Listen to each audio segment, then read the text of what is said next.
scrape across, you train your whole body to relax and shoulder, right? If I'm closer, I could use the elbow, or I could use cow, or I could just go in for the tail. Hey guys, I'm still in Beijing. Now that I'm in the north of China, I would like to talk about the difference, a major difference between the northern and the southern martial arts. One of the things, I know there's a saying called Lam Kun Bak Tui or Nan Quan Bei Tui, which is the north uses kicks, the south uses fists, but which isn't completely true. But one key aspect of southern martial arts is something we call the kyu, or the bridge hand, which is actually the forearm, but it's also a concept. It's not just this part of the hand. It's the power you put into this bridge through, say, different things like sinking the elbow or elbow power that creates its characteristic techniques and requirements of southern styles. But the northern styles, even though they do conditioning, they aren't as focused on bridge or bridging techniques. For example, in the southern style, you get the Hong Ga, which is a sub-yi kyu, or the 12 bridge hands. In Wing Chun, you would use the zam sao and use different techniques to control the body of the person with your bridge. There's also a Chinese saying called mo kyu, ji dap kyu. Okay, I totally forgot to mention the first part of the sentence.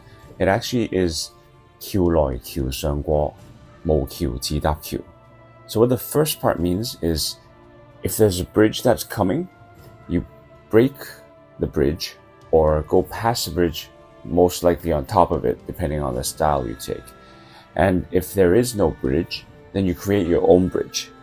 And this just shows how important the bridge is in southern styles of martial art. Which means if there's no bridge, you make your own bridge. So the South focuses a lot on bridge and bridge fighting and bridge power in its fighting techniques. Whereas the North, sometimes the moves are longer, and so they would dodge. So even if you touch hands, they don't necessarily want to control your arm with the bridge. They'd slip, they would do other things. There are close quarter combat techniques too, but even in the generation of power. Say for example, in Wing Chun, you might leave some power in the bridge as you punch, because you want to control what's in here, because the southern styles are more close combat styles, right? But with the North, even if you're doing the same punch, let's say a bang kun, or like that, you would go straight, and the forearm does graze the opponent's arm by chance, but we call it cho or cho, which is grinding through, as opposed to a main focus. Also, when you do things, when you do techniques, northern styles are more of the style where it's the end of the whip. So even if I'm punching like that, the northern style is the end of a whip where the punch lands. Whereas with southern styles, you might want to use more bridge hands. And so today I'm going to talk a bit about the bridging or not bridging versus of the North versus South styles. So this is my friend Arthur here. He does Jalgar Mantis, super strong bridges, and it is typical of the southern styles.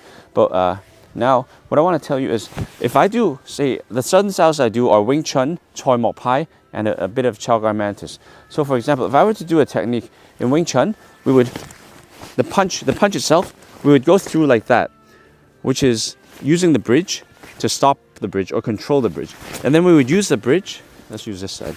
We'd use the bridge to control the bridge. And then when we open, we could hit. Say with Choy Mok Pai, if you hit me, I would control the bridge and then go. So if you hit me again, see? Choy Mok Pai, we call something called, this is called Pai Kyu. Okay, I'm going to Choy Mok Pai hell for this. I got it wrong, it's not called Pai Kyu. This move is actually my favorite move from Choy Mok Pai. It's called Guat Sao Bin Kyu. Guat Sao means scraping hand, where we scrape, or we don't block. We scrape past the arm of the attacker, and then we rebound into a whipping punch, what we call Bin Kyu, which is similar to Pai Kyu, or sometimes Pui Kim in other Hakka arts. But this one, because I'm a Choy Mok Pai guy, is called Guat Sao Bin Kyu. Pai Sao. So if I do it on this side, I'm actually trying to, let's do this hand so they can see it. No, this hand. I'm trying to scrape across so I could go through. So either side, boom. I'm controlling his, in Choy Mok we break the bridge. We break the bridge. But in say Wing Chun, we control the bridge with like Pak Saos and all that. But with Chinese northern martial arts, let's say Liang Yi Quan, or the Xing that I practice, For example, we fake a bridge, and then we do something called tao lao. So as I'm coming up, he comes up from here, and then I would go. So there's no bridging here, right? As I create a reaction, he gives me power, right? And then I go somewhere else. So this is more a northern style approach.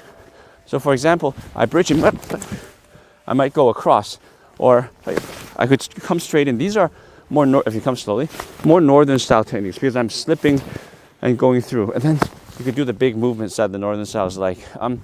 There's also a misconception with northern styles that when you do a big movement like this, I'm going bam, which isn't the case. Because if I'm coming through, I'm anywhere that lands is where I want to go. I could even just run into him like that to make it a throw. So for example, the movement I was doing was this, right? So you just go through and you could just bang him. If I'm far, I could chop. If I'm close, then watch. It's like this, right? So I could turn it into a throw or a takedown. So when people say you need the bridge or you don't need the bridge, it's really dependent on fighting style, right? And the northern styles I like a lot, but the difference between the northern styles is they hit with every part of the body. For example, if I'm really far, like just then, if I hit like this, it's here, right? If I'm closer, I could use the elbow, or I could use cow, or I could just go in for the takedown. And this is based off just training. This is from snake form of Xing. So this is from the snake form of Yang Yi, which is pa. So we start off like this, and then you could just start with this kind of, but you train your whole body to relax and so using that body motion, I could use this. I could just use this body motion to just go into him. I was saying how the northern style uses different parts of their body. What I meant was, what I actually wanted to say was that the northern styles attack with their body, whereas the southern styles attack with bridge. But people are going to say, oh, the southern styles use their whole body too. But the idea is kind of different, because in northern styles, we talk about a shi or a sai a lot. And it's very hard to describe that word. If you imagine, it's like momentum. So you start something and you don't stop until it ends. And wherever you touch, you use that part, because the momentum of the move, of the body method, carries your technique forward, which is what I mean by a hitting with your body. So if I'm moving into you and my body is close, it'll end up being the cow. If it's a bit further away, maybe elbow and maybe the fist. Whereas with the southern styles, it's very precise and exact as to where I want to punch and use my bridge. because the northern styles train your body to be a whip or a frame. So depending on which segment you're trying to use, like if you're here using your quan, if you're using a shoulder, elbow, punch, you're using the same mechanics to generate the power. But southern styles use all parts too. But the idea is slightly different because it's not one continuous chain. It's more you focus the bridge power onto where you want to go. So if you're close, even in Wing Chun, if we're close, we would use these, right? We would also use the elbow. Some people say Sinum Tao is a cow. Like some people say if you lock me, when he locks, I come in for a cow. Some people like to say that, but Wing Chun guys don't do that often. But yeah, north and south are both good. I'm a big fan of both. That's why I practice both. And that's the difference between the northern and the southern styles. Thank you. Thanks for watching, guys. I hope you like my other YouTube videos as well. This one's about staff fighting in Choy Pai. I've also done a podcast with a couple martial artists in Hong Kong. Go check out my channel and take a look. Hey guys, remember to like, share, and subscribe.